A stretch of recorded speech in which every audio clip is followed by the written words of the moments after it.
We challenge and, if necessary, destroy media narratives. I'm George Samueli. It is now 9:07 p.m. in a very, very hot Budapest. The days, needless to say, are getting shorter and shorter, and noticeably so. And we're now heading towards the grim, lifeless, dreary, dismal days of October, November, December, January, February, and the rest. So that's the fate that's been ordained for us. Thank you, everybody, however, who has joined me. Really appreciate it. And so there's obviously been a number of interesting developments over the past 48 hours. So Trump has been over at The Hague at the NATO summit, and he has naturally, Peter Kovac says, so see you, George. What do you think about Zoran Mandani's win in the New York Democratic primary? We'll come to that. So we'll definitely come to that. First, let's talk about the international scene, and then we'll come to New York City, because it is actually quite interesting. So anyway, Trump goes to The Hague, and he's obviously in the mood to do his victory laps. He has done, an amazing thing. The way he describes it, he has ended the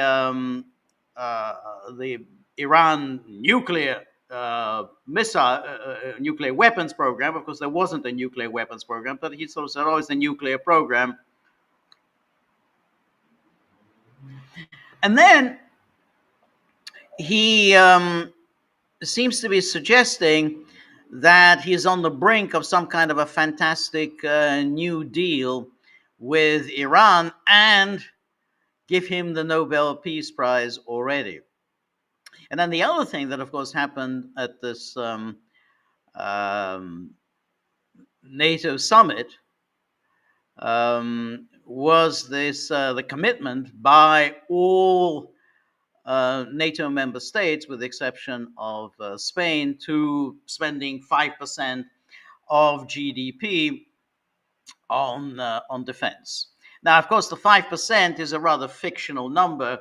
It's based on a lot of creative math, because the way they're going to work it is say, okay, 3.5% actual military spending, and then we're going to add 1.5% spending on all sorts of other things, like infrastructure, cybersecurity, and of course any aid that you're supplying to Ukraine. That gets added onto that 1.5%, and so you add that together, and you get 5%. So that's how they've done this. But anyway, Trump was obviously very pleased with himself, and if you just watch this news conference that he delivered, which I guess it was last night, in which again he's boasting about these two major accomplishments of his, which is namely he's delivered this blow to Iran, but he can never leave it at that. He has to say, yeah, and Iran is already eager to come to us and to negotiate some kind of deal. So let's take a look at that news conference yesterday.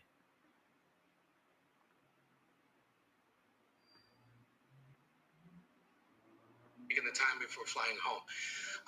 You just said you believe the conflict between Israel and Iran is over? What makes you so confident it is?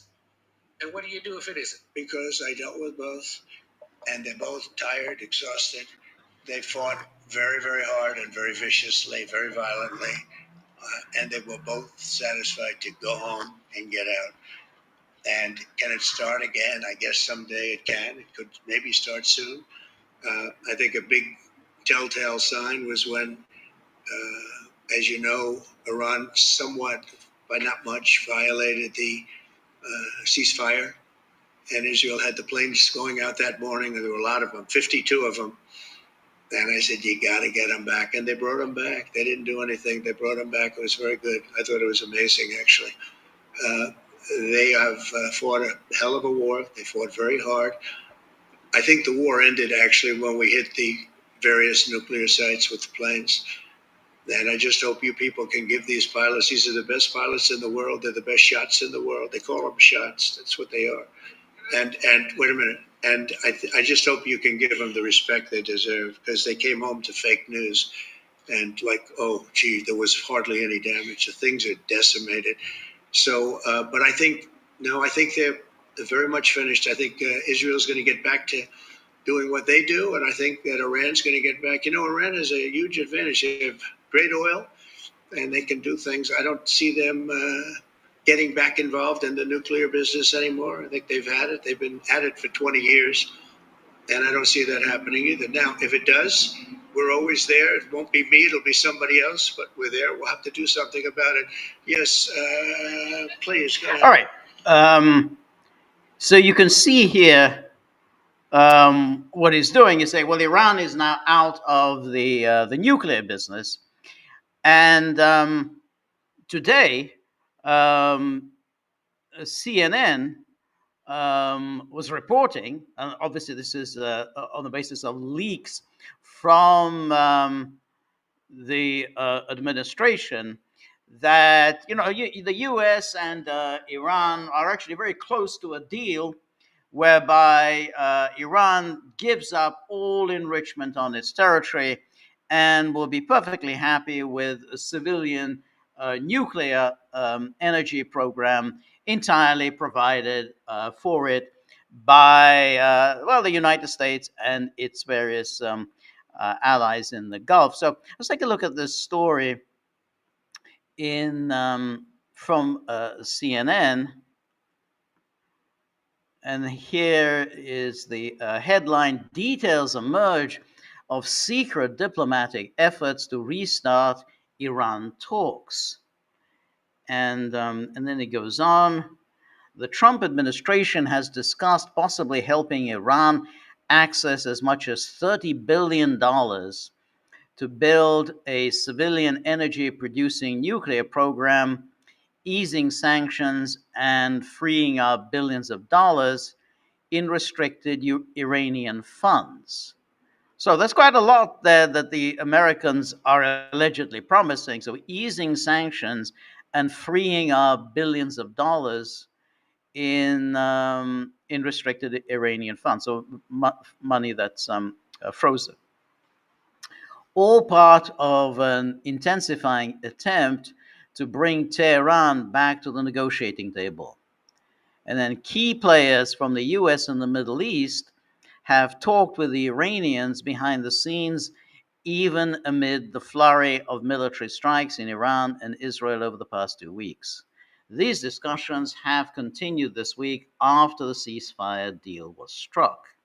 And then Trump administration officials emphasized that several proposals have been floated. They are preliminary and evolving, with one consistent non-negotiable: zero Iranian enrichment of uranium, which Iran has consistently said it needs. But at least one preliminary draft proposal described to CNN by two sources includes several incentives for Iran.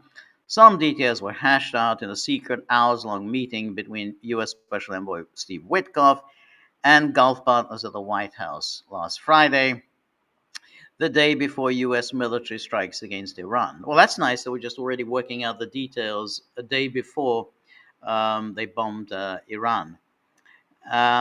And then among the terms being discussed, which have not been previously reported, is an estimated 20 to 30 billion dollar investment in a new Iranian non-enrichment nuclear program that will be used for civilian energy purposes. Trump administration officials and sources familiar with the proposal told CNN one official insisted that money would not come directly from the US, which prefers its Arab partners foot the bill. Investment in Iran's nuclear energy facilities has been discussed in previous rounds of nuclear talks in recent months. And then other incentives include potentially removing some sanctions on Iran and allowing Tehran to access the $6 billion currently sitting in foreign bank accounts that it is restricted from freely using. Another idea floated last week that is currently being considered is for US backed allies in the Gulf to pay to replace the Fordo nuclear facility with the non enrichment program. Two sources familiar with the matter said it was not immediately clear if Iran would be able to use the site itself, nor was it clear how seriously the proposal was being considered. All right. Now, I think in the circumstances, one should be very skeptical of this story, because this would be a major change in Iranian policy. In other words, they would give up enrichment on its territory, and this has been the sticking point all of this time. However, I have to say that there is a real problem, and there's been a lot of talk during the past few days that with this attack on Iran by United States and Israel, Iran no longer has any incentive to stick with the non-proliferation treaty, and so therefore Iran now has no reason not to not only enrich uranium, but to essentially weaponize it, miniaturize it, and as an explosive device, and fit it onto a warhead on one of its ballistic missiles. So therefore, it would then become a nuclear weapon state like North Korea.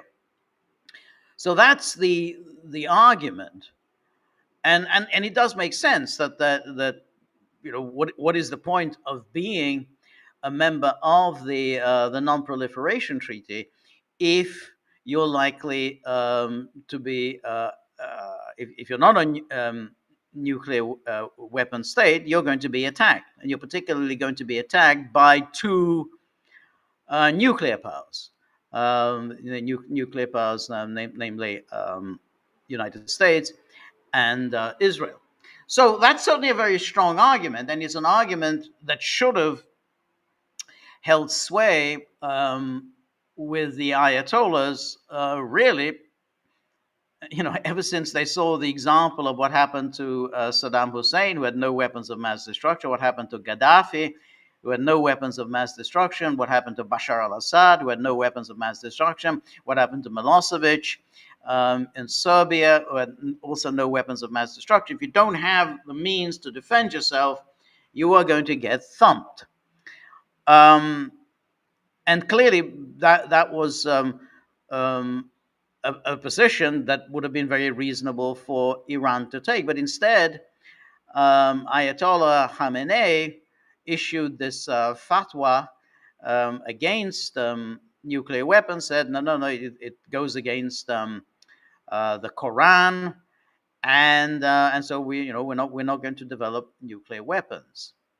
Now, there may have been some pragmatic calculation on his part, namely that if Iran were to move towards developing nuclear weapons, then Iran would get thumped by the United States and by Israel. And so he made the decision not to do it because he didn't want to get thumped. The problem is, of course, is that you're going to get thumped anyway. And now the talk now, oh, Iran will leave the non-proliferation treaty, to me strikes me as just that. It's a lot of talk. Because the moment Iran were to move towards that, like, well, first of all, if Iran were to announce we are withdrawing from the non-proliferation treaty in the way that North Korea announced it, I guess it was about 20 years ago. Um, uh, North Korea was not bombed, and so the world just sat back and allowed North Korea to become a nuclear power. But that train has already left the station because Iran has already been bombed. And that therefore, if so, the taboo against bombing Iran has now been lifted. So the moment Iran were to announce we're withdrawing from the non-proliferation treaty, it would get bombed, and it would be essentially a terroristic extortion attack, um, in which it would essentially the U.S. and Israel would target just about any kind of facility where Iran might be able to develop nuclear weapons. Um, if Iran, but Iran is even vulnerable if it, for instance, declares that it's not going to cooperate with the IAEA. I mean, the IAEA wants to come back, and Iran, understandably, is reluctant to allow the IAEA to come back because it's convinced, reasonably enough, that the IAEA collaborated with Israel and with the United States in providing information about Iran's nuclear facilities. Their exact locations and everything. That's how the targeting and everything that went on there, and where the electricity was, and where the outdoor about the above ground enrichment facilities were, and all this. I mean, this is clearly IAEA provided this information. So obviously Iran is reluctant to let the IAEA back in, and Iran's parliament has voted not to allow the IAEA back in. But the problem there is that if they don't allow the IAEA back in, then up will come the drumbeat saying, "Well, we got to do something about Iran. Iran is once again embarked on a course to develop nuclear weapons," and so that's obviously going to be a part of it. Now, the other aspect of it, which is quite interesting, is what happened to that 400 kilos of 60% enriched uranium. Now, the Americans insist that that was all destroyed. Trump has absolutely insisted that 400 kilos of enriched uranium was destroyed. There was no way that the Iranians could have got 400 kilos, which is a lot. I mean, that's a one big package of enriched uranium. That's a lot of a lot to ship out. They said that they didn't have time to ship that out. Very dangerous, and so everything was destroyed when the Fordo facility was hit. Well, we don't know at this stage whether that indeed happened. The IAEA hasn't entirely accepted that story that that 400 kilos of enriched uranium has indeed been destroyed. But that would certainly be an issue. So if the IAEA comes back in, then they will definitely go to Fordo and see what there is there, has it all been entirely devastated, obliterated, as the Americans insist, or is it possible that that 400 kilos of enriched uranium can still be extracted from the ruins of Fordo, or whether it had indeed been moved out in the days prior to the bombing?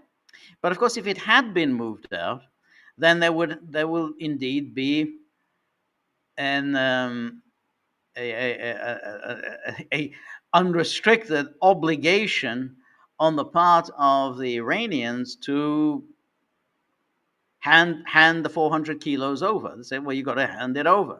You can't hold on to it because the policy, and now this was the U.S. policy, it was Israel's policy. The U.S.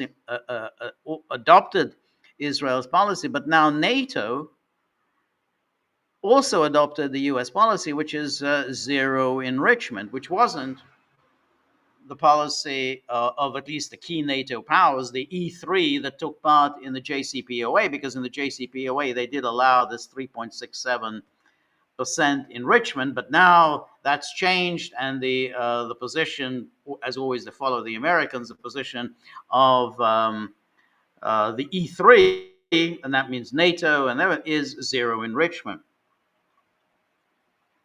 So that would be the demand, that Iran hand over the 400 kilos of enriched uranium if it can be found. And I guess we'll know once the IAEA is allowed to enter Iran. Now, for the time being, I guess Iran probably won't allow the IAEA in because Trump seems to be in a bit of a mood to keep the Iranians happy. He's been quite respectful towards them. For instance, he said, I don't have a problem with Iran selling its oil to China, which is kind of a surprising statement because, well, first of all, it's China. So China is getting its discounted oil from Iran, but also Iran is beating the U.S. Imposed sanctions. So after all that talk of the maximum pressure campaign, Trump said, well, I don't really mind Iran selling its oil to China. So he's trying to keep Iran happy, and that's why the story is of a piece saying, well, we're willing to help you with your peaceful nuclear program. You just can't do any enrichment. Now, I don't think Iran will accept this deal. This would be, it would have to go back on decades of Iranian policy to accept zero enrichment. But if it doesn't, then you'd have to say that Iran is, helping lay the groundwork for the next attack. Because let's keep in mind what has happened. Trump made the decision to undertake a very limited attack, a one-off on Iran's facilities, was just a one-off attack, and made clear that he had no interest in engaging in regime change. This obviously is most unpleasant news for the Israel Firsters, the Israel lobby, and of course to the Israeli government itself. However, Israel, for the time being, can't afford to start whining and complaining about Trump, since, and this, I think, is an important point, that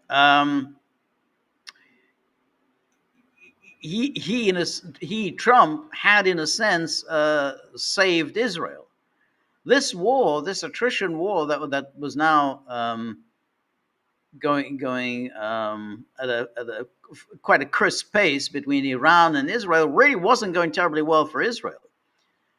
Iranian missiles were getting through. So for all the vaunted Iron Dome and the this Israeli missile defense system, nonetheless, Iranian missiles were getting through, and Iran was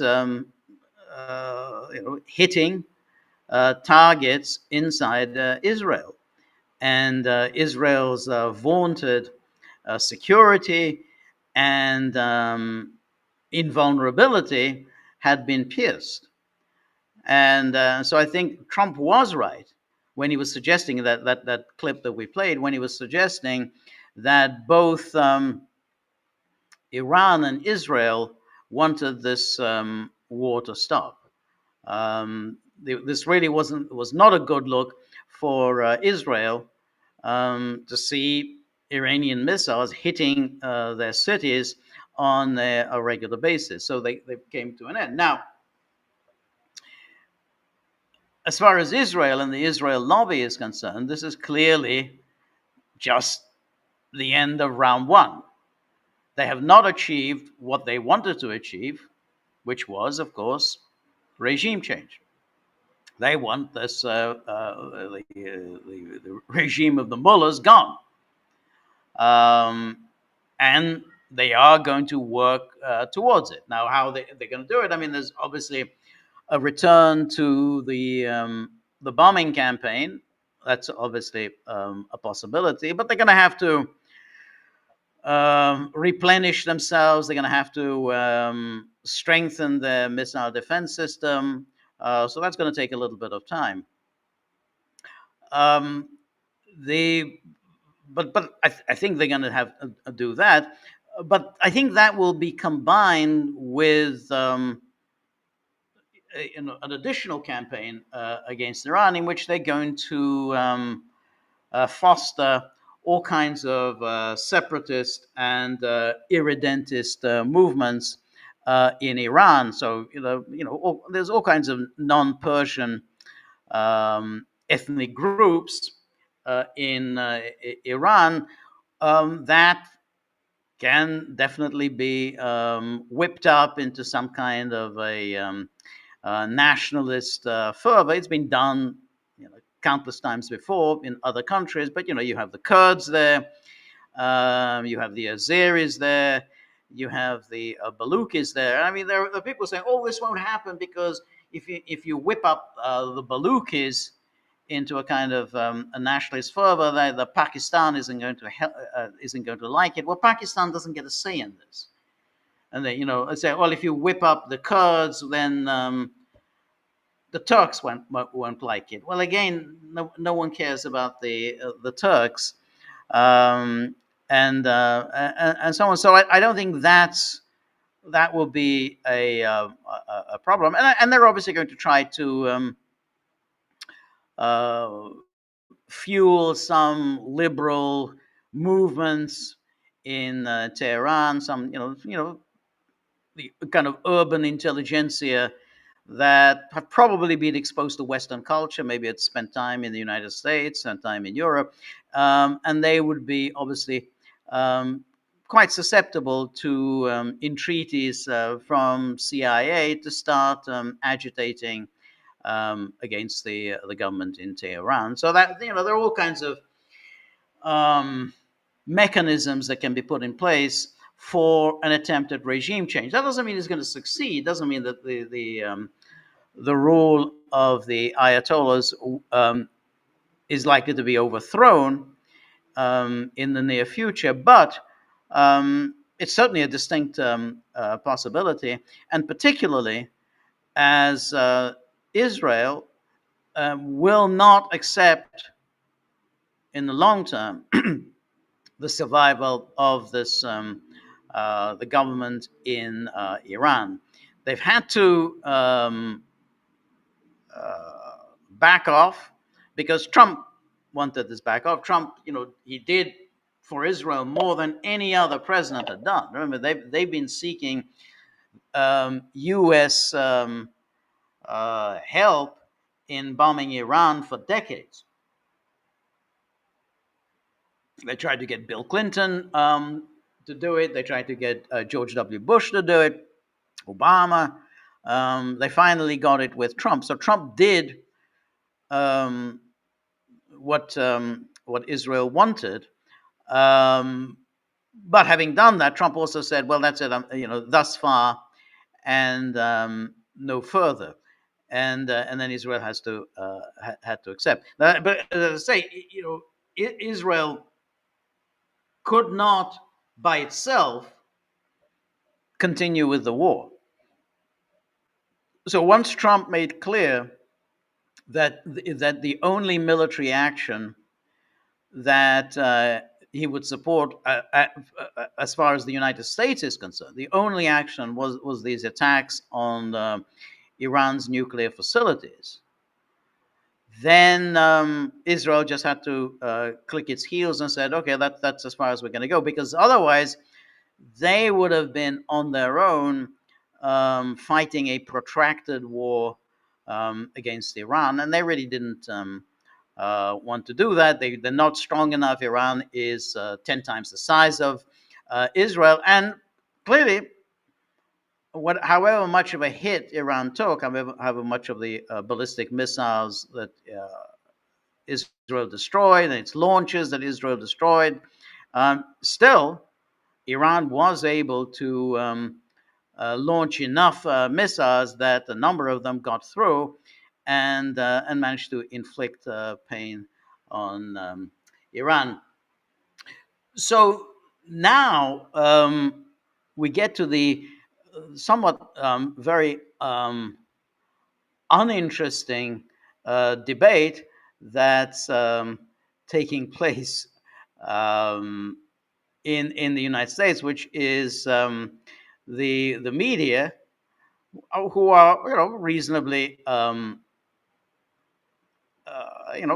skeptical as to whether the United States did indeed succeed in obliterating Iran's nuclear facilities. The administration is saying, yeah, absolutely, boom, obliterated. And the media is saying, well, how do you know that? And now I find this a wholly uninteresting argument because, first of all, this was an entirely unprovoked attack.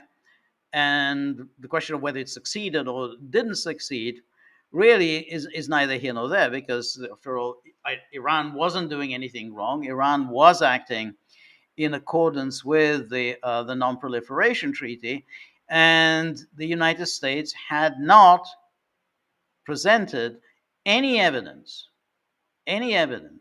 that Iran was developing nuclear weapons, let alone that Iran posed any immediate threat to the United States, or even any immediate threat to Israel, just because Israel claims this. But Israel has been claiming this for decades. Then Israel was unable to present any evidence that it was facing any immediate threat from Iran. So here's Pete Hegseth, the defense secretary. Here's his somewhat acrimonious news conference today when he was attacking journalists who apparently were just, I mean, I'm no fan of journalists, to say the least, but on the other hand, I mean, they're basically, they're asking reasonable questions. When you said that Iran's nuclear program has been obliterated, well, how do you know that? Again, I think it's wholly wrong to obliterate Iran's nuclear program. Iran, every signatory of the Non-Proliferation Treaty is entitled to enrich uranium. There isn't a special carve out for Iran. Well, every country but Iran can enrich uranium. Anyway, let's take a look at this acrimonious news conference that took place today. And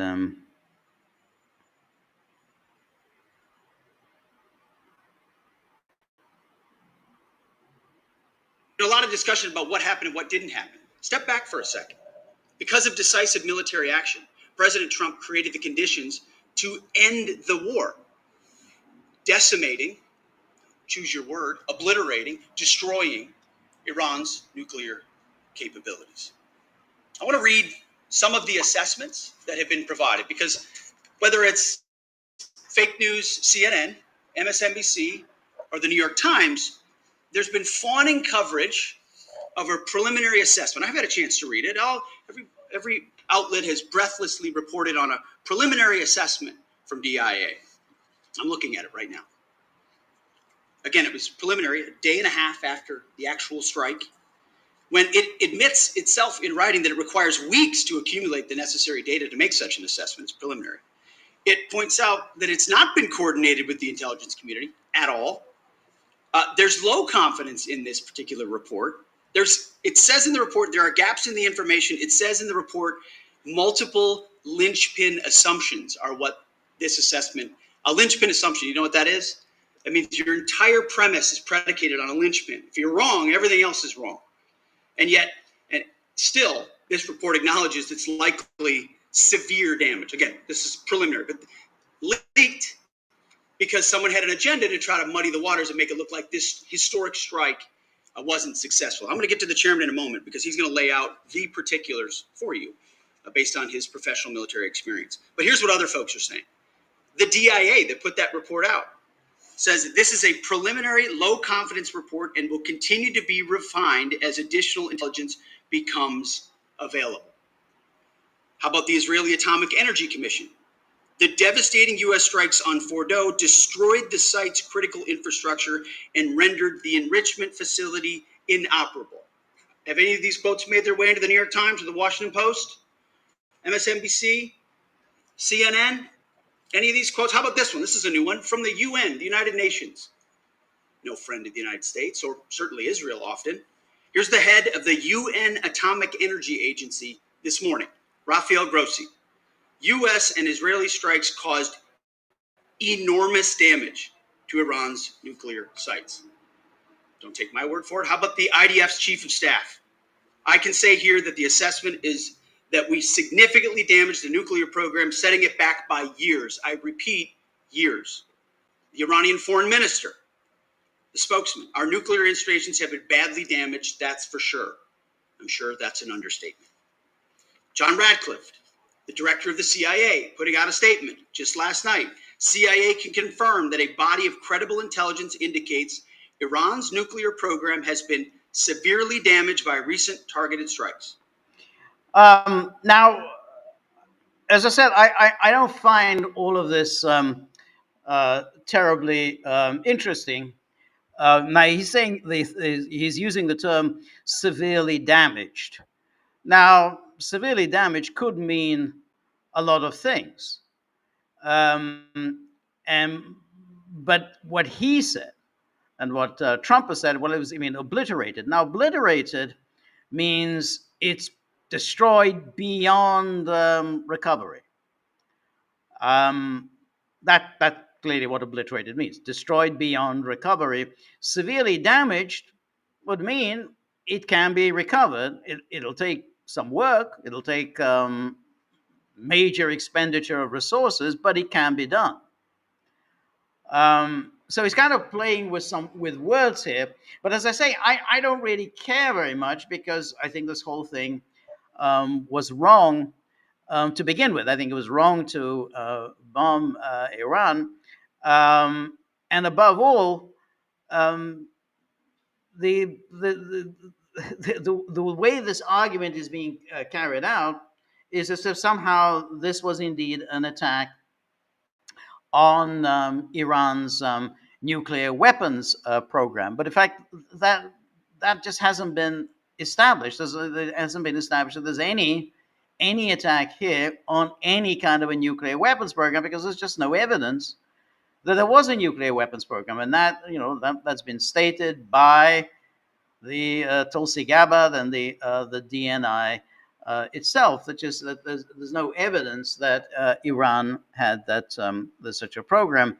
Now, to go back to what I was saying earlier, is that Iran is in a very tight spot right now, um, because just simply saying, well, now Iran is going to withdraw from the Non-Proliferation Treaty. Well, that's easier said than done, because the door has been opened to attacks against Iran. This has just happened. This has never happened before. The United States had never attacked Iran before. The United States has been very wary for decades, since the 1979 revolution, very wary of directly attacking Iran. So now that bridge has been crossed, and since you've done it once, you can absolutely do it again. I mean, why wouldn't you? So any suggestion from Iran that they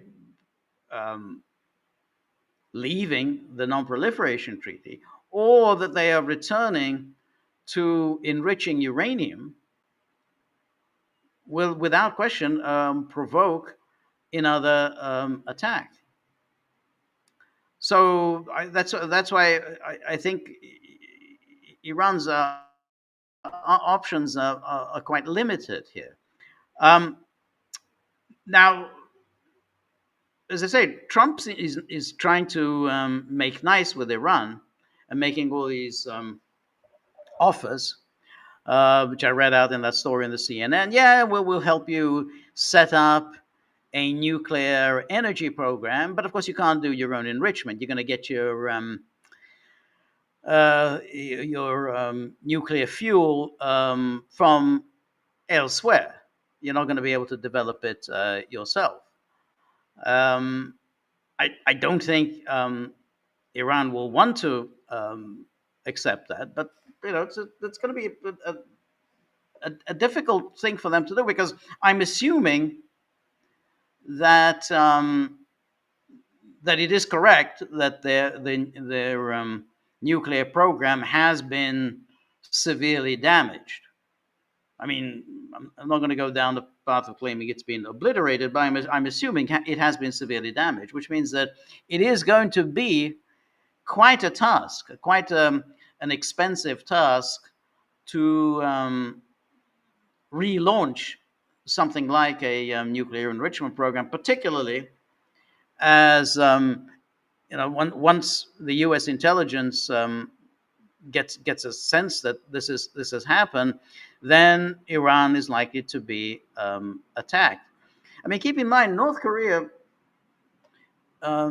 made substantial sacrifices in order to have a nuclear weapons program. I mean, people there have been living in a fairly impoverished state, all in order to allow the government to develop a nuclear weapons program. So they had the sanctions. The sanctions have been quite harsh against North Korea, but they've lived with those sanctions. But they got their nuclear weapons program, and therefore they got their security. So something, I don't know whether the Iranians would accept that, whether the Iranians might not think that, why do we want to go down this path? Why do we want to be permanently under sanctions? Because let's keep in mind, the sanctions, the JCPOA sanctions, will snap back into place. The UN Security Council, and unless Iran now decides to play ball with the IAEA, and make very substantial concessions, the sanctions, and that's already been, the groundwork for that has already been laid down with that IAEA report in a couple of weeks ago, right? End of May. So therefore, the E3, that's the UK, Germany, and France, will move within the UN Security Council to reinstate the sanctions against Iran. So really, within a few months, Iran will once again be under sanction. So all of that is going to make life quite hard for ordinary Iranians, and it's going to make any program of trying to revive enrichment make Iranians think whether this really what we want to do. You know, that national pride, national dignity, national self-determination is one thing, but do we want permanent impoverishment and the constant threat of attack from the United States and Israel? So that was one thing. Now, the other thing is that there still remains this question about Israel's role in U.S. decision making, because Trump was elected on this program of America First, but instead of that, he, more than any previous president, has gone down the path of Israel first. So much so that he has allowed Netanyahu to shape U.S. policy, and particularly not just U.S. foreign policy, but the U.S. use of armed force. And this very much came into view yesterday when Trump sent out a truth about Netanyahu's legal travails. Now, as you know, Netanyahu has for some time been facing quite serious criminal corruption charges in Israel, and is one way that he has been warding them off has been service as prime minister, and without question that if he ceased to serve as prime minister, he would quite likely be facing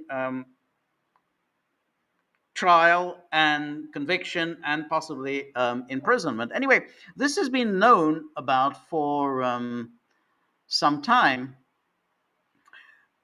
but Trump seemed to just find out about this really, I don't know, the other day. So he sent out this truth. Let me find this. And here, here it is.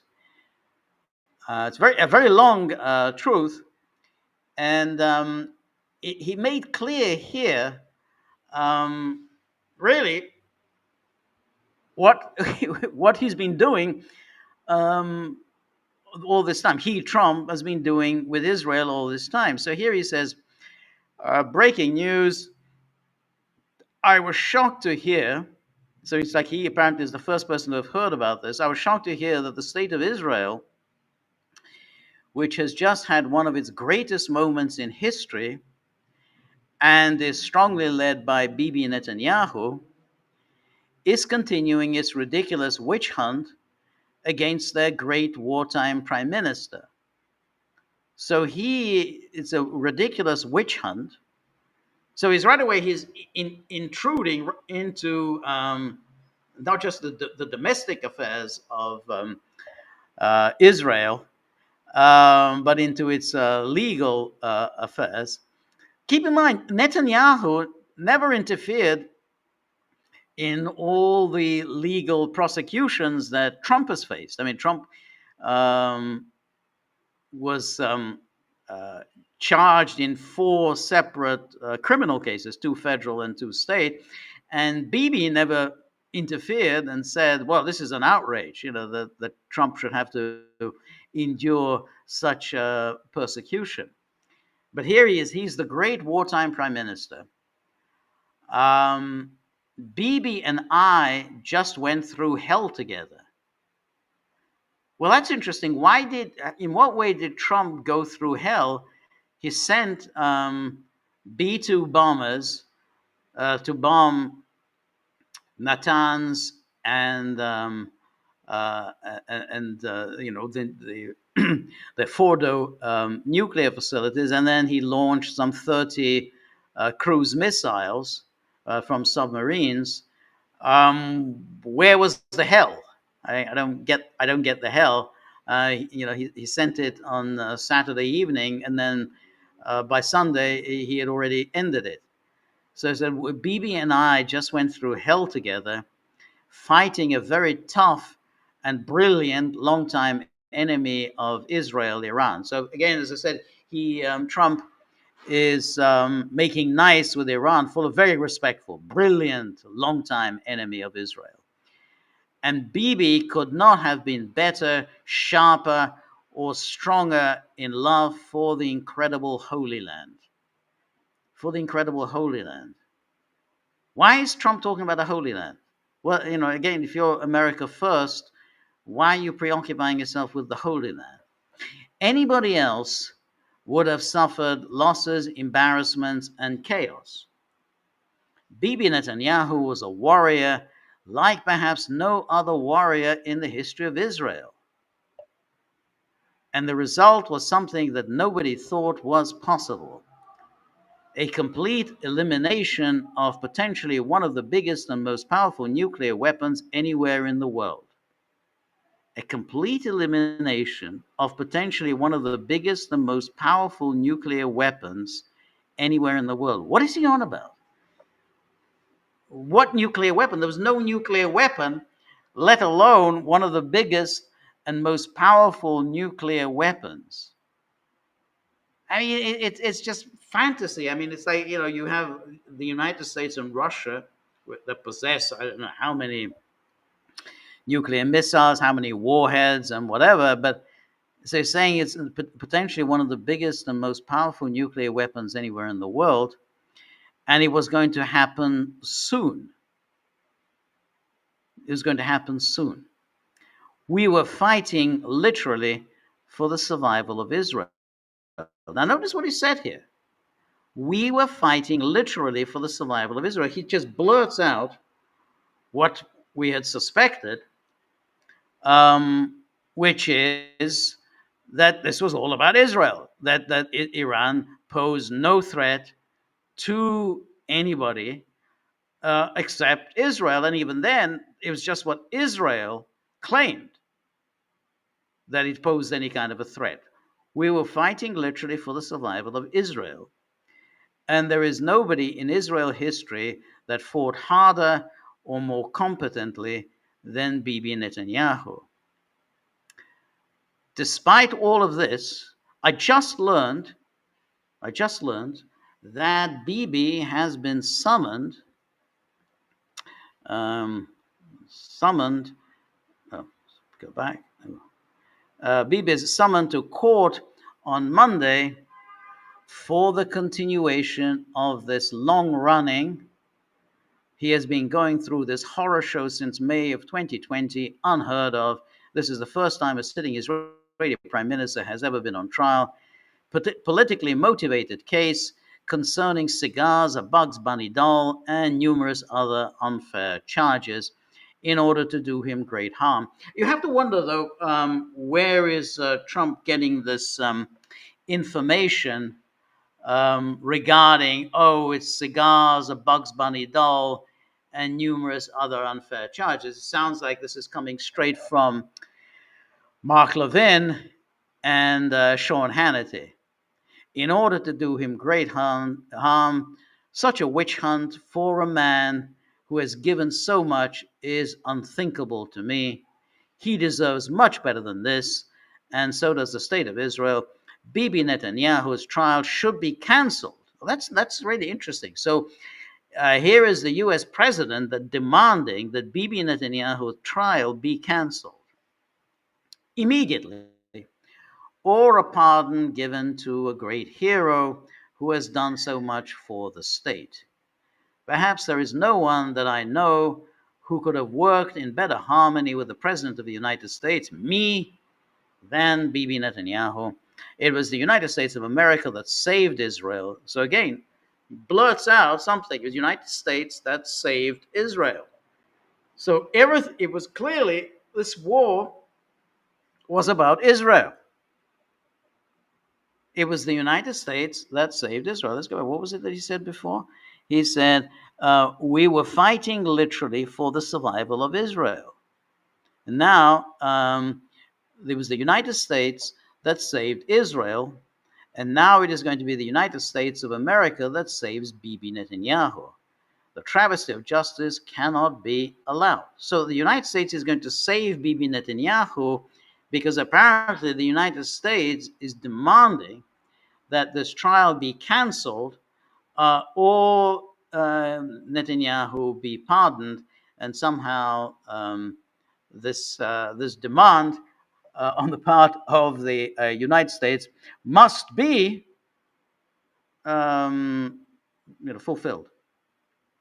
It's very, very interesting. I mean, it's the fulsomeness that Trump expends in characterizing Netanyahu. The only time anyone receives that kind of fulsomeness is Trump himself, when he goes to NATO, as he did this week, and there is Mark Rutte, the NATO Secretary General, who calls him daddy. He's daddy, and that means all the miscreants, the 31 other NATO member states, are children who are waiting for a spanking when daddy comes home.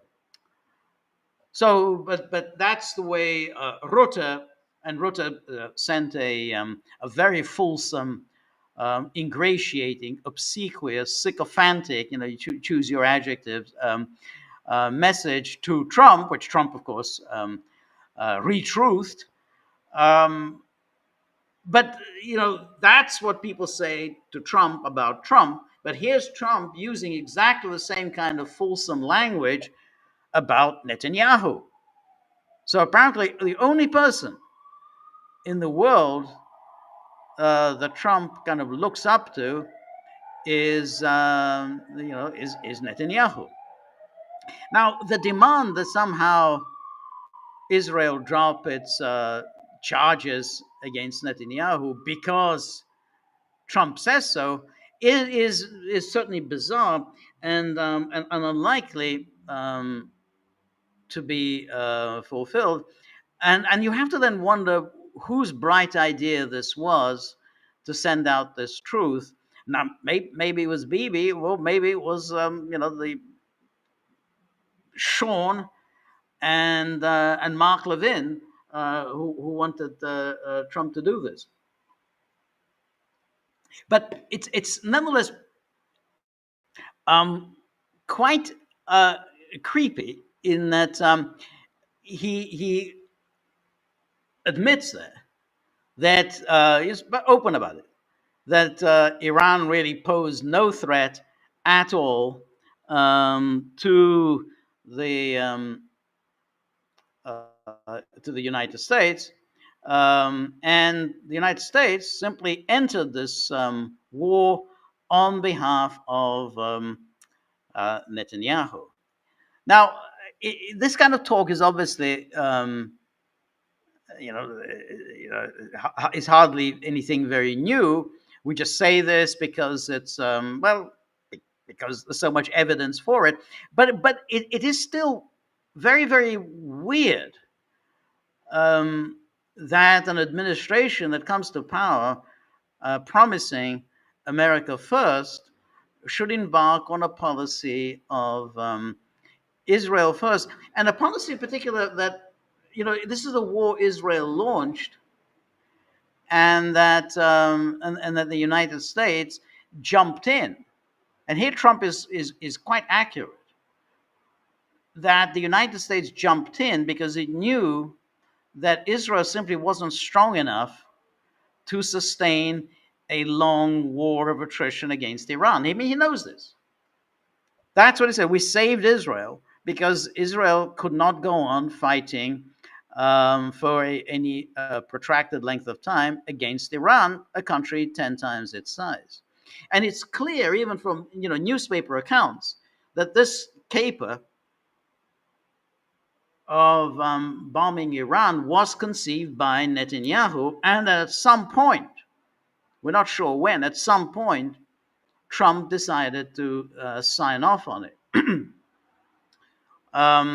Here is the Washington Post the other day, and this is yes, this is it. And it says here that Netanyahu decided on Iran war last year. So he decided on this war even before Trump arrived in the White House, then sought to recruit Trump. And so here it says, throughout the fall, that's fall of 2024, the Israelis had met with their Biden administration counterparts to discuss intelligence collected by both countries in the summer that showed Iranian nuclear scientists were gathering to resume theoretical research on weaponization, according to this people with knowledge of the matter. But US intelligence analysts did not conclude that the Iranian leadership had made such a decision, an assessment US spy agencies revisited and maintained throughout the spring under the new Trump administration and up until the time Israel launched strikes. So here's Netanyahu presenting his intelligence claims, and the Americans are saying, we don't believe you. So they were saying this during Biden time, and they're saying it, and they continued saying it during Trump time. And then here we have, in private conversation, however, senior Israeli government officials said they had already decided by March, weeks before Netanyahu met Trump in the Oval Office on April the 7th, to strike Iran with or without US participation by June at the latest.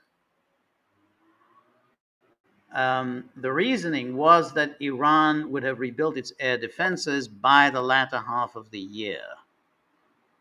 And then he goes on, ultimately, when Netanyahu finally launched his surprise attack on Iran in the early hours of June the 13th, while Trump's negotiations were still underway, the decision was not so much driven by new intelligence indicating an Iranian sprint for a nuclear weapon or any imminent threat to Israel. Rather, Israel seized on what it saw as a unique opportunity to execute plans carefully laid months and years in advance to heavily damage a weakened Iran that had long waged a bloody proxy conflict with Israel and set back the Iranian nuclear and missile programs.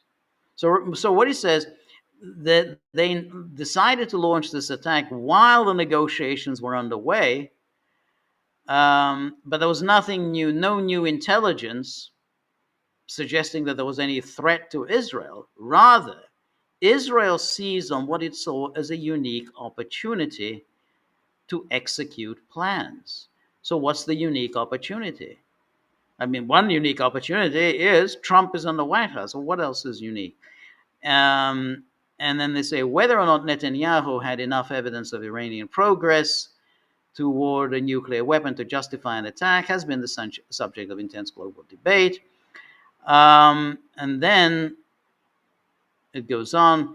Netanyahu, who has argued for decades that Iran was on the verge of acquiring nuclear weapons and should be halted by military strikes, has acknowledged in recent interviews that Iran was still months or a year away from a weapon. And we talked about that. We talked about before when he admitted this during his interview with Bret Baier, 6 months, 12 months, 13 months. He had no evidence that there was any immediate threat to Israel. We're not even talking about any immediate threat to the United States, which is kind of what we're talking about here. But as to Israel, there really was no threat. And then it says U.S. intelligence agencies beginning late last year picked up on Israeli preparations for an attack and warned Washington policymakers that Israel was likely to strike in the first 6 months of 2025. But Netanyahu's plan was unexpectedly delayed when he was summoned to Washington to meet Trump and told that the United States would enter direct negotiations with Iran to solve the problem diplomatically. The Prime Minister's strong inclination to strike, however, remained unchanged. And then it says, going into the spring, there was also concern among Israeli officials that any potential deal between Trump, envoy Steve Witkoff, and Iran would still allow Iran to eventually possess a bomb. And a former senior Israeli official said the Israelis had been anticipating the scheduled retirement of General Michael Kurilla. That's a key figure here. This is CENTCOM. Kurilla was very much involved in this. That's one of the reasons why is this an important moment, because Kurilla was on the brink of retirement. Kurilla, the U.S. Central Command chief, who had helped make war plans with Israel throughout the spring. In an interview on Tuesday with pro-government Channel 14 television, Netanyahu said that he had decided on the exact timing of the strike only 2 weeks earlier, but that he had made the difficult decision to carry out the operation several months ago and began fleshing out the plan and its element. And then the key was to eliminate the nuclear experts. Those were my instructions. We're going to after the scientists and take them out. And then in Washington, Trump came to believe that Iran was striving for a bomb, going beyond what analysts in his own intelligence agencies concluded. His CIA chief, John Ratcliffe, argued that the assessment dating back to 2007 that Khamenei had not ordered the construction of a nuclear weapons was of limited value, said two people familiar with Ratcliffe's views. Iran, he said, was like a football team that had gone 99 yards down the field, and there was no way it would not try for a nuclear touchdown. All right, so now we're getting some sense of where all this was going on. So Trump seemingly took seriously the negotiations that had been ongoing between the Iranians under the chairmanship of Oman, the Iranians, and Steve Witkoff. So he's going there and not particularly enthusiastic about Israel's plans. Israel, the last thing Israel wanted was any kind of a deal, because any kind of a deal would involve Iran being permitted to carry on with enrichment. At some point, this changed. Now here, they're getting some sense that one key player in this change of mind was John Ratcliffe. Ratcliffe is very much a member of the CIA director, very much a member of the CIA, of the Israel lobby, very much tied in with Israel, very much tied in with Mossad. CIA and Mossad are like this. They've been like that since forever. So anything that you're getting from the CIA is simply laundered nonsense from Mossad, which is what Ratcliffe was providing. So it was Ratcliffe, according to the story, who had convinced Trump that Iran was indeed developing nuclear weapons.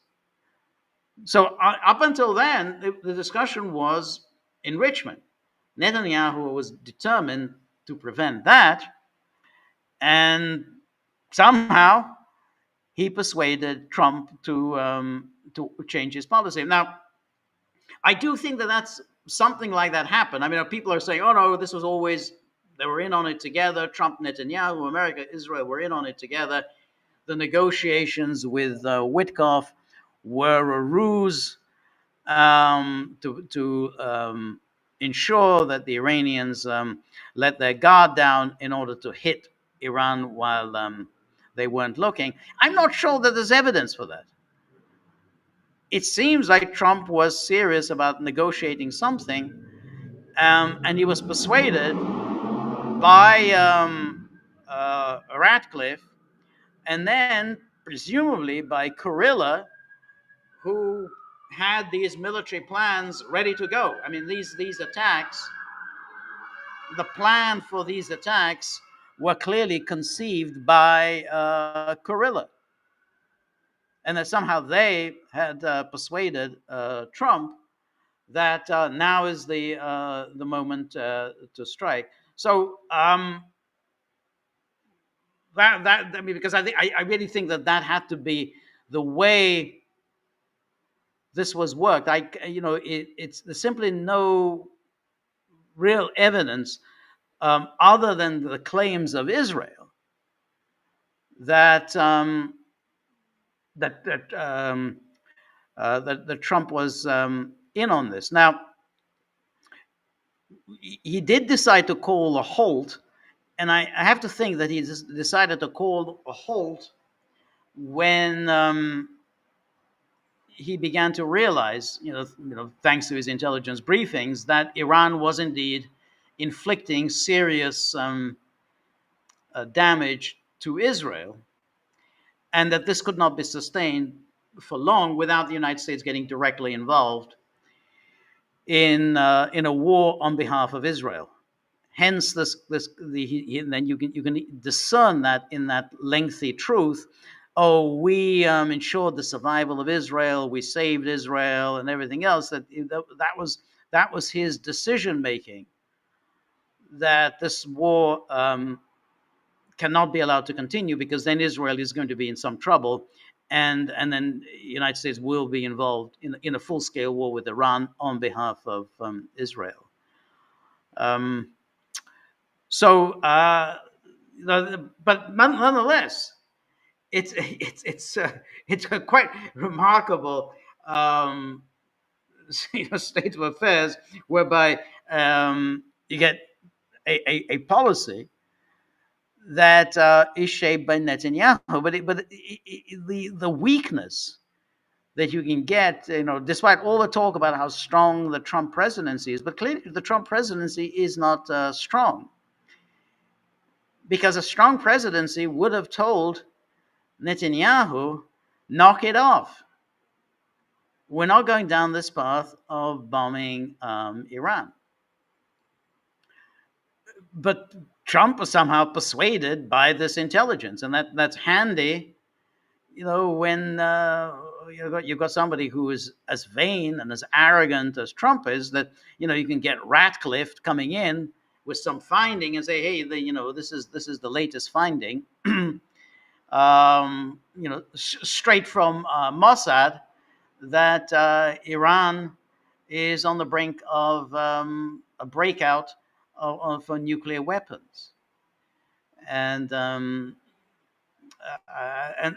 so it's that's how he can get around the DNI and so on. Oh, we can just he gets a briefing from John Ratcliffe. He seems persuaded by it. Oh, well, we better launch this attack. Now, the other thing that was quite interesting was Trump's visit to the Hague, where NATO declared that they're going to raise defense spending to 5% of GDP, and that this is a fantastic accomplishment on the part of Trump. Trump had succeeded in persuading, bullying, cajoling the Europeans to raise their defense expenditures to 5% of GDP. And this is a fantastic victory for the Trump administration. Trump is basking in this accolades and adulation for having done all of this. Um, Now, it does seem very strange why an America First policy should entail the strengthening of NATO. I mean, if you building up NATO's armories, building up NATO's infrastructure, why is that a good thing for the United States? NATO is an entangling alliance. An America First policy would be a policy of disentanglement. That you don't want to go down a path of getting into a war that NATO is hell bent on on on fighting, irrespective of whether any of that has anything to do with U.S. interests. So on Monday, Mark Rutte, the goofy looking NATO Secretary General, was very much gung ho about Ukraine, the very thing that Trump really doesn't seem very enthusiastic about, but it's at the heart of the NATO project. The whole war started because of this promise to get Ukraine into NATO, and NATO has been expending vast resources on keeping this Ukraine-Russia war going. So much so that essentially this war has become an existential matter for NATO, and that means it becomes an existential matter for the United States, and therefore it is an entangling alliance, the very thing that you, as an America First president, would want to avoid. So here is Mark Rutte at at a news conference at the beginning of the week, and he says here that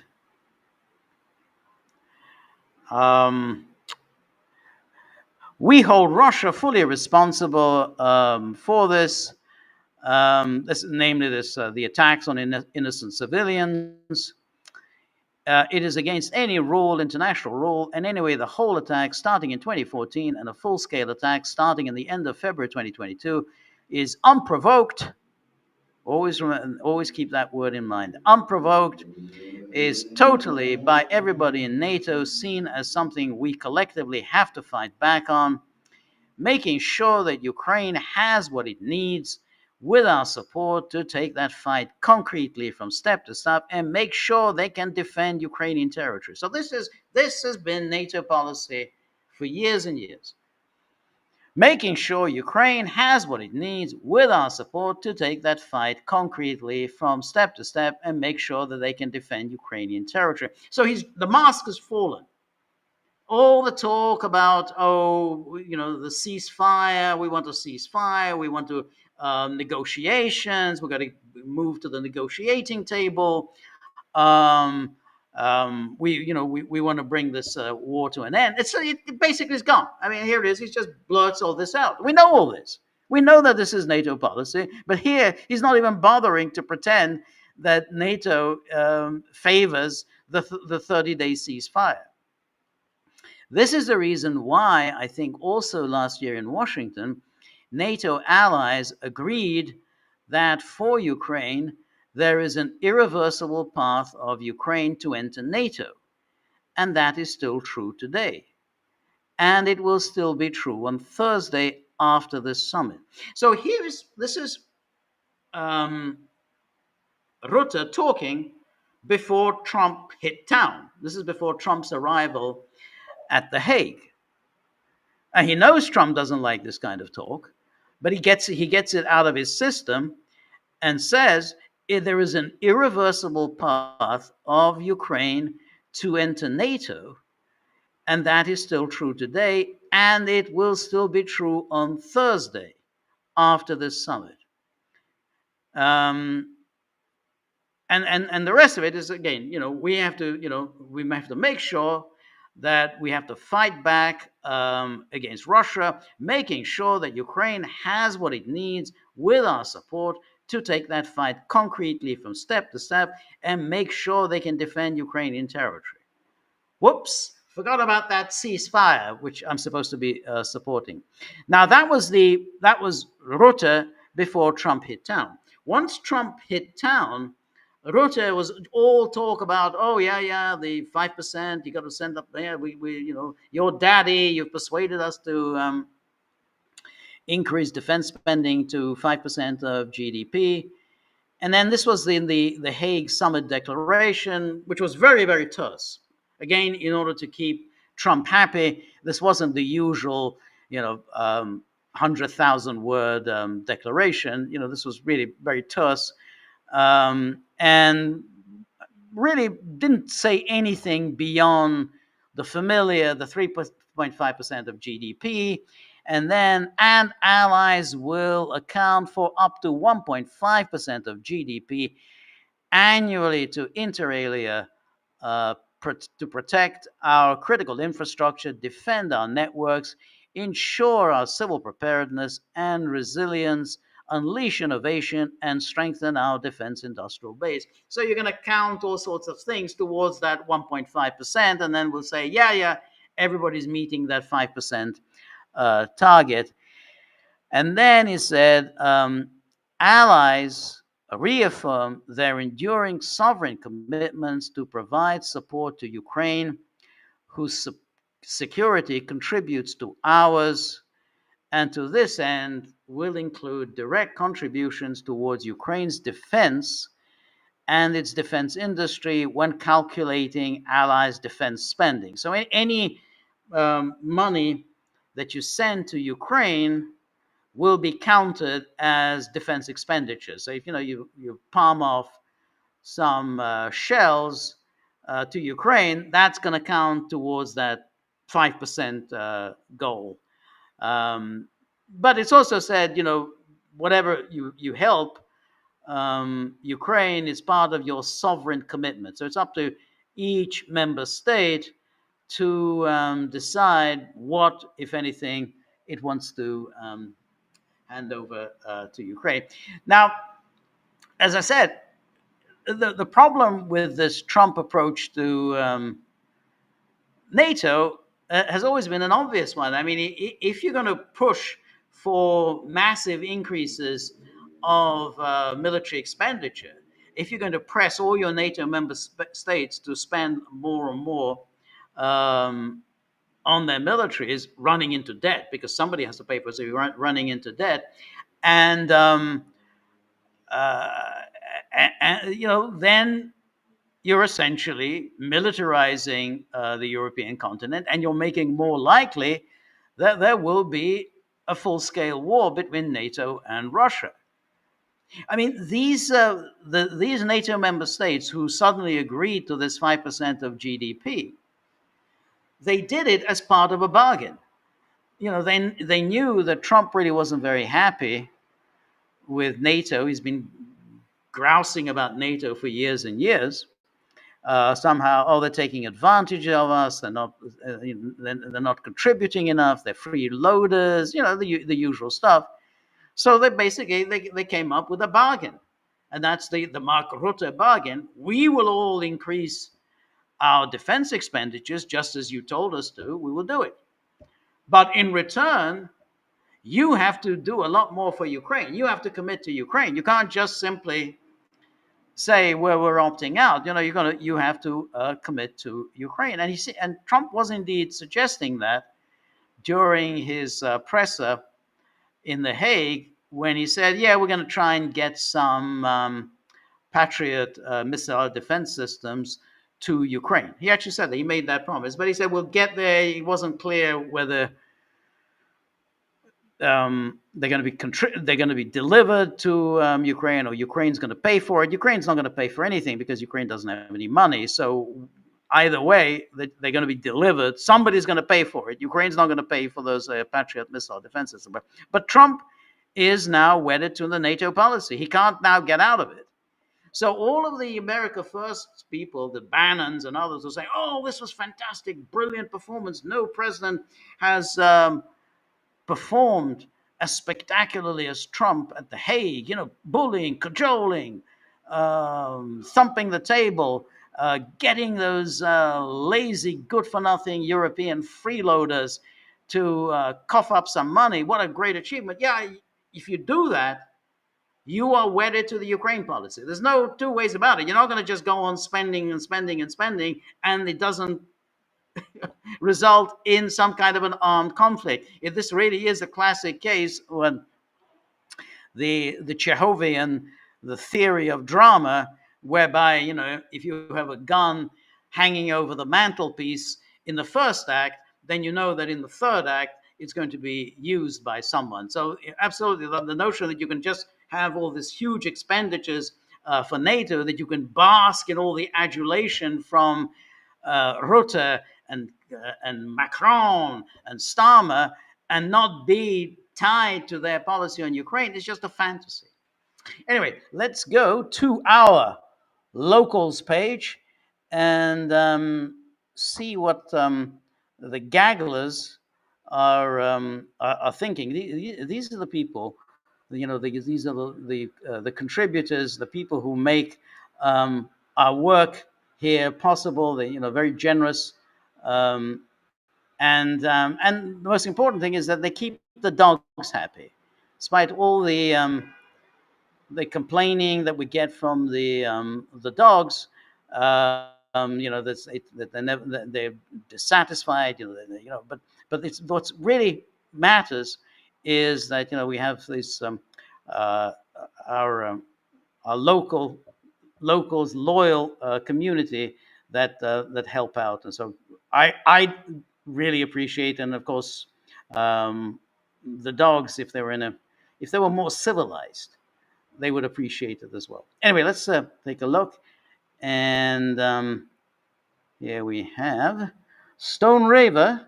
Thank you very much, Stone River. Always appreciate your generosity. It says, Western leaders all sound like arms salesmen these days. Yes, they do. They're all in that business of spending a lot of money on weapon systems. And the strange thing is that they don't really, there's no really theory of the case as to how they pay for all of this. Because the only way you can pay for it is through debt. I mean, there's just no way that they're going to make serious cuts in welfare. That would mean a change in lifestyle in Europe. So they have to. It's going to be debt, and there's going to be some creative accounting. You can even say, even NATO admits there's going to be some creative accounting as to how they're going to get to that 5% of GDP, which is almost, incidentally, a war economy. That they're heading towards war economy numbers. This is far in excess of what they were spending at the height of the Cold War. I mean, I remember in the 1980s, you'd have NATO, the Supreme Allied Commanders, SACEURs, coming to Europe and doing the Trump bit. Europeans aren't doing enough, they're not contributing enough, they're lazy, they're good for nothing, they're hooked on welfare. Then the demand was just 3% of GDP. That's all they were demanding, 3%. This 5% is far in excess of what was demanded of them during the Cold War. So Dale Owen says it's 34 degrees in Milan today. Well, it's 35 degrees in Budapest, so it's comparable. It is very, very, very warm. I'm not somebody who complains about warm. I mean, I'm not exactly happy with it like anyone else, but I always think about the cold, dark days of winter, and that they're coming quite soon. So I always feel guilty about complaining about the heat, because it's going to be miserable quite soon anyway. So anyway, Ivan Grozny, what's up, George? not much. Hope you're well. And then Ivan Grozny says, what's the update on the SMO? I feel there hasn't been much news in the past month. No, there hasn't. I mean, as far as it goes, it's continuing this grind, and it's hard to know where exactly it's heading, because as far as I can tell, this grind could go on for quite some time. There doesn't seem to be any evidence of any imminent Ukrainian collapse. And in light of Trump's uh, exuberant, triumphant meeting at The Hague, I think there's going to be aid coming to Ukraine.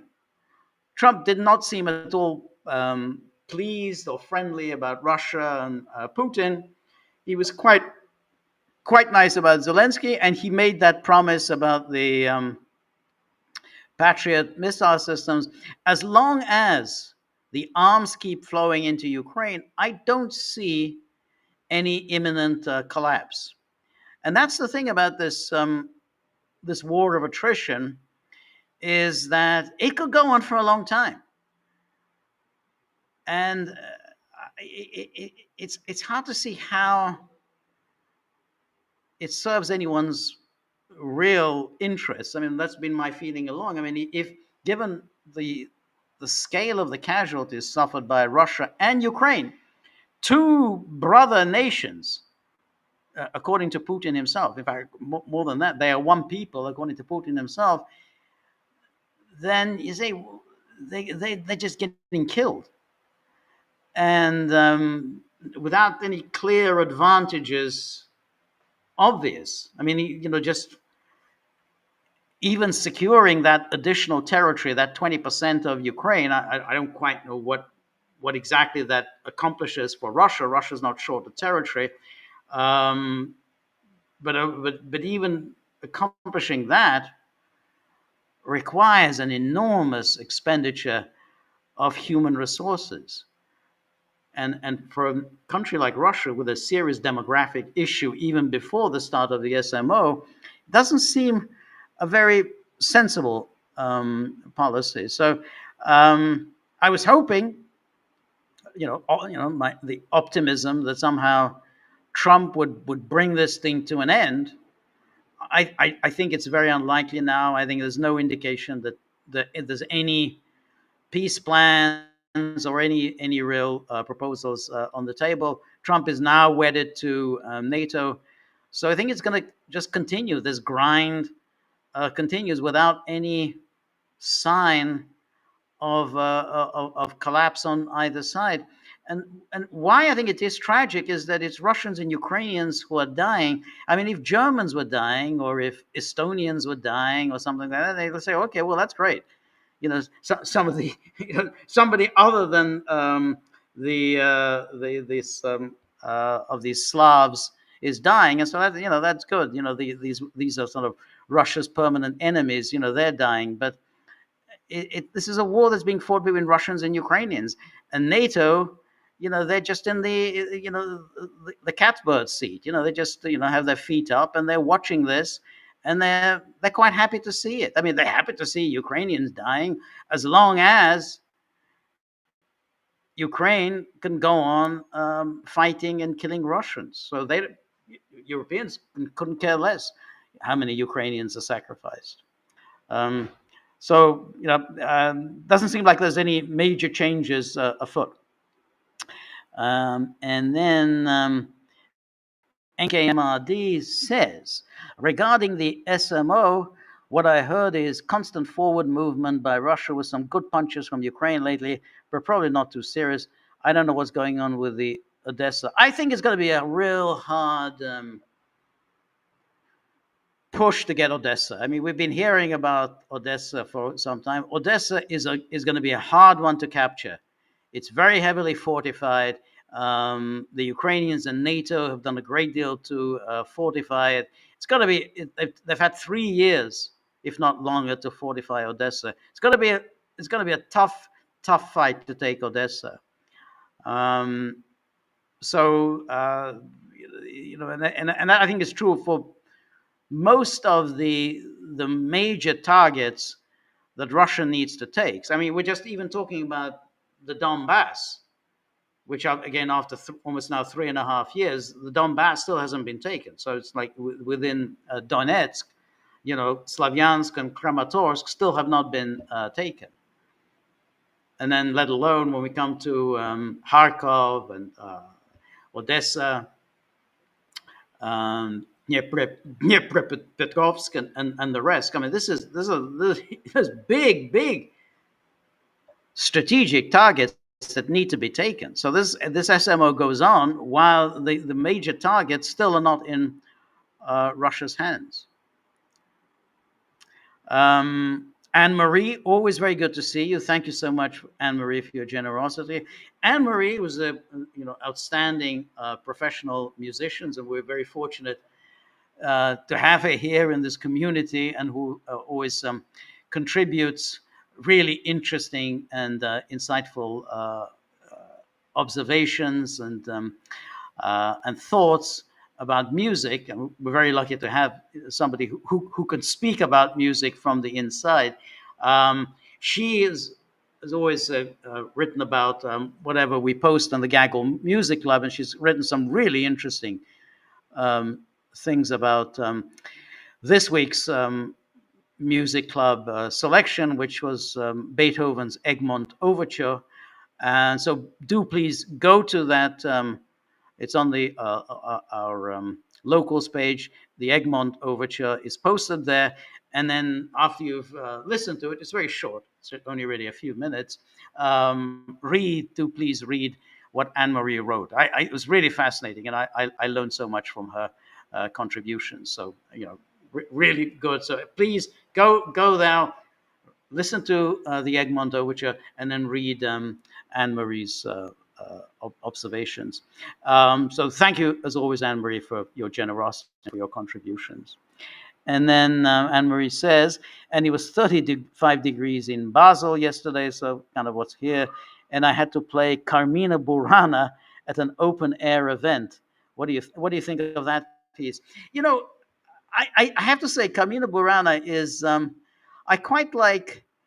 I used to quite like it, but it's one of those things that is now so overplayed that I just can't listen to it anymore. It's so I used to enjoy it, but given that it's ubiquitous, every movie, every advertisement, it's everywhere. Carmina Burana, and so I just can't have any enjoyment in it. And it was the same with Carmen, Bizet's Carmen. Is that I think when I first heard it, I thought I really liked it, really enjoyed it, and I thought this is really great. And then I wrote, Nietzsche was a great fan of Bizet's music, and I thought this is fantastic. But it's so overplayed that after a while you just can't stand listening to it. It's like or Ravel's Bolero. It's if you hear it the first time, you think actually this is a really interesting piece of music, but just through overexposure, you just can't stand to listen to it. So, I mean, I feel for you to play in that 35-degree heat, and I would imagine. I don't know. I don't know how you feel, but I would imagine that you're also kind of bored with Carmina Burana. But that must have been quite an experience, playing outdoors like that. I definitely would not have enjoyed it. Anyway, thank you so much, Anne-Marie. And then Robert, thank you so much, Robert. Hope the weather's good in New Jersey. And Robert says Trump can flip the script by calling for a nuke-free Middle East, Israel included, at rallies, and rally his base with a bold message: no more special exceptions. Either Israel gives up its nukes or US applies sanctions. It's about fairness, peace, and putting America first. A shrewd move that reshapes the debate and lets Trump finally get shot of Israel. Well, that's very interesting. I have my doubts that it's ever going to happen because the Israel lobby will not allow it to happen. I think it's more than Trump's life is worth if he were to go down this path. I absolutely agree that in the name of fairness, this is the right policy. Namely, that the Middle East, the Persian Gulf, all of it should be a nuclear-free zone. Everybody disarms. But Israel has never really played by any of the rules anybody else plays. I mean, Israel is the one state that has, well, I mean, there have been others like India and Pakistan, but Israel um, is not a member of the Non-Proliferation Treaty. North Korea was a member of the Non-Proliferation Treaty, but then it withdrew. Um, but what is distinctive about Israel is that it's allowed to get away with being a nuclear weapon state, but never actually admitting that it's a nuclear weapon state, and therefore never admitting what exactly are its nuclear capabilities. We simply have no idea what exactly Israel has, which makes it a doubly menacing to all of its neighbors because they really don't know what exactly Israel has in its inventory. So I agree absolutely that Trump should do that. I don't think he will. I mean, the last president who actually imposed sanctions on Israel was Eisenhower. Eisenhower, when he forced Israeli withdrawal from the Sinai following the 1956 war, and he got he got tough. Israel had to back down. Israel withdrew from the Sinai. Now that was a long time ago. The Israel lobby is much stronger now than it was in 1956. People didn't really care that much about Israel in 1956. Um, uh, when George H.W. Bush, the older Bush, did something very mild, he just um, put a stop on U.S.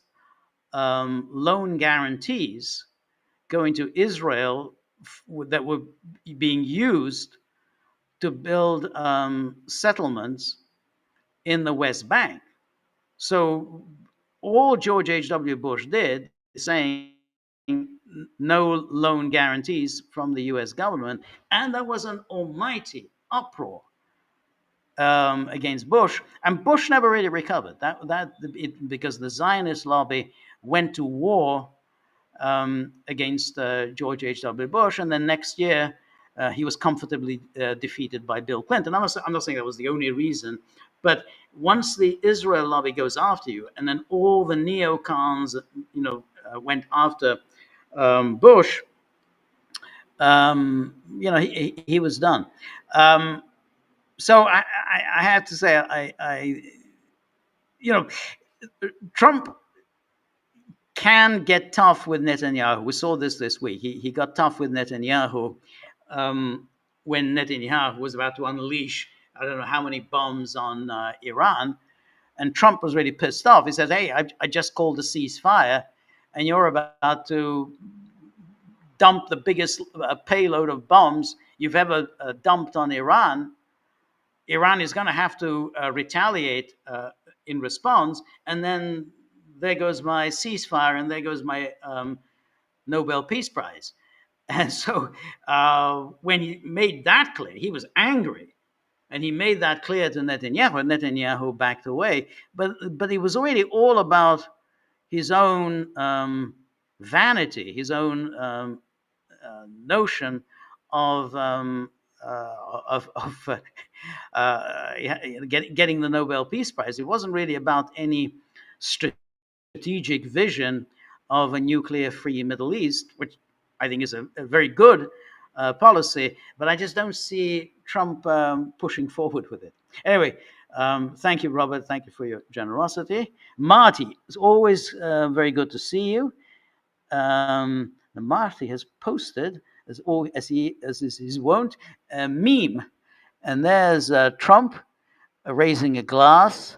There's Rutte raising a glass. I'm not sure, is this a meme or is this a real picture? And I see Schmerz. It doesn't look real. The picture doesn't look right because he looks a little short in this picture. But I see Schmerz there, and they're all raising their glasses, toasting themselves, which is what they usually do. I mean, that's the NATO policy is invariably we celebrate ourselves, we congratulate ourselves. Um, Anyway, thank you so much, Marty. Thank you for all your super postings and all your great memes and humorous contributions. It's always very entertaining, and all of us gagglers benefit greatly from that. Thank you, Marty. And W. Baker says, getting here late, George, and hello, Anne Marie. Has George only covered the clown show so far? We in the US are getting analyses that professional wrestling's kayfabe is now the order of the day, re geopolitical measures, and we're asked to believe this is a credible way forward.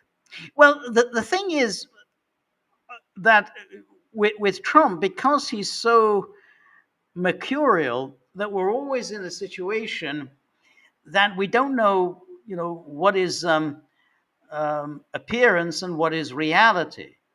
And so therefore we're always thinking that we're being played, that there's some theater going on, and we are participants in this theater, but the real movers are behind the scenes, and we don't even know who exactly they are. So that's why he announces last Thursday, through his Caroline Levitt, that he's holding off on getting involved in this war in the Middle East for 2 weeks. Then 2 days later, he launches this attack on Iran, and then the day after, he claims that really regime change is exactly what he's looking for. So he's embraced that, and warning Iran that if you so much think about retaliating against the United States, all hell and fire will be unleashed on you. And then Iran launches a totally ineffectual, pointless strike on Monday. Trump thanks it for being totally pointless and useless, and thanks it also for giving plenty of advance warning, so everybody can make sure that nothing of any value is damaged. And then he announces a ceasefire. So you have this dizzying array of events, and we're left with this puzzling notion as to what the hell is going on. We're being played here, and we're trying to figure out what is real and what is essentially being presented before us as an entertainment theater, and we don't know yet. We simply don't know exactly what the next act is. We're having today Trump going out of his way to tell us what a fantastic country Iran is. No, he has no problem about Iran selling its oil to China. No problem at all. What about your maximum pressure campaign? No, I think Iran needs to make a living. Iran needs to rebuild the country. What about regime change? No, I'm not interested in regime change. They're a good, brilliant foe. I like them. Oh, and we're going to help them build up their civilian nuclear energy program. They can't enrich, but we'll help them with their civilian program. So it's a kind of dizzying sequence of events, dizzying sequences of changes of policy. So it's then hard to figure out at this stage where all this is going to end up, because we simply don't know um, what Trump has in mind. And I think that's why Robert's comments about Trump could flip the script and say the new policy is a nuclear-free Middle East, although I don't think it's going to happen. At least it's not wholly beyond the realm of possibility. You never know with Trump. You have no idea what goes on in his mind. You don't know what impulses he's acting under, and he may well just simply change his view and decide on a completely new course. Um, so that's why yeah, we may well be played. We don't know exactly what's going on in Trump's mind. We're all kind of trying to guess, making intelligent guesses, but you know, we may well only be halfway through the show.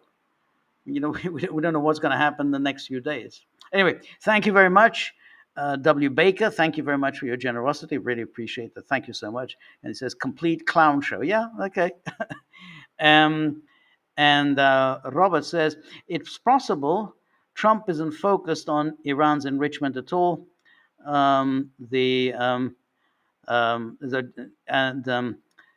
Isn't focused on Iran's enrichment at all. The bombings may have been about gaining leverage over Netanyahu. Sensing Bibi might turn on him, Trump preemptively praised him and dismissed the corruption charges as a witch hunt, positioning himself as an ally and keep Netanyahu in line. Well, I was reading today theories along those lines. Um, that he's now having gone out of his way to give this fulsome praise for Bibi, and indeed going out of his way to interfere in domestic Israeli politics to get Bibi out of the legal jam that he's got himself in. That in exchange, he wants Bibi to make concessions. Make concessions not just on Iran. In other words, hey, accept the deal that we're working on, but to make concessions on Gaza. Now, I don't know whether that's the case. I mean, it's a very strange truth. It's a very long truth, and it's very strange to issue this and to be so fulsome about Bibi. Bibi's never been that fulsome about him. Bibi did nothing for Trump when he was facing all kinds of legal problems. So it's possible that in exchange he wants some concessions from him, not just on Iran, which is, hey, knock it off. This is the deal. Stop, with the threats against Iran and so on. So that may be. It's not impossible. I mean, and I doubt it, but it's also not impossible that Iran might accept a deal whereby it gives up enrichment on its own territory. I mean, I know everyone will say, no, that's outrageous and impossible. Iran isn't going to do anything like that. It would be a surrender of sovereignty, and that's possible, and it may even be likely. However, Iran doesn't have any good options. If it embarks on a policy of enrichment, if it embarks on a policy of restarting its nuclear energy program, getting its centrifuges up and running, not cooperating with the IAEA, it's going to get bombed again. I don't think Iran wants to do that.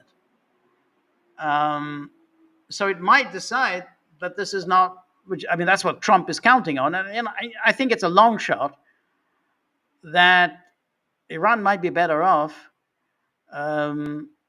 giving up on enrichment on its territory, but still have nuclear energy, but to give up on enrichment. So that's why Trump's the Trump administration's this news leak, the story that they put out on CNN, which we started with, that they're negotiating with Iran that America will help build up its civilian nuclear energy program, but without enrichment, it may not be such a bad deal for Iran. Iran is isolated. I mean, that's the reality. Iran is isolated. The whole multipolar world, BRICS, and whatever. I mean, it shows. We saw in the last 2 weeks that Russia's not coming to your aid, China's not coming to your aid, BRICS isn't coming to your aid. You're on your own. So you have to make the best of it in the circumstances. So I wouldn't be surprised if Iran made such a decision. Well, I would say not to be surprised. I would be surprised, but it's not wholly beyond the realm of possibility that they'll work something like this out, because the alternatives are quite bleak for Iran. Anyway, W. Baker says, pronounce KFAB. What did I say? All right. It might not be far from the truth, since the Donald, appeared on many wrestling shows. Yeah, he appeared on the wrestling shows, and but he, yes, I know what you mean. I mean that the wrestling, it's all staged. It's entertainment.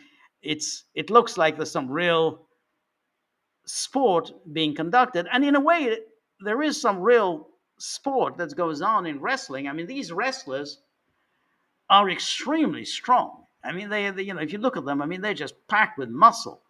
I mean, to get yourself to be that strong, I mean, you have to actually want to do some serious athleticism. I mean, why work out in the gym? Why build up this muscularity just in order to clown around in the ring? So there is a certain amount of athleticism, but there's a lot of it is fraud. So yeah, that's in professional wrestling. Anyway, thank you so much, W. Baker. And I think our time has come to an end. So thank you very much, everybody who had joined me. Thank you very much, everybody who contributed and kept the dogs satisfied. Thank you, for contributing and ensuring that we can go on here at the Gaggle doing the journalism that we do here. So really appreciate it. And we'll do some more podcasts over the weekend. And then next Monday, we're going to do the live stream jointly with Peter, 10 a.m. Eastern Time. And then Tuesday, 3 p.m. Eastern Time. It's my solo. Hope to see everybody then. Probably there's going to be quite a lot of things that's going to happen between now and then. So we'll have things to talk about. Thank you so much. See you next Tuesday. All the best. Good night. Bye-bye.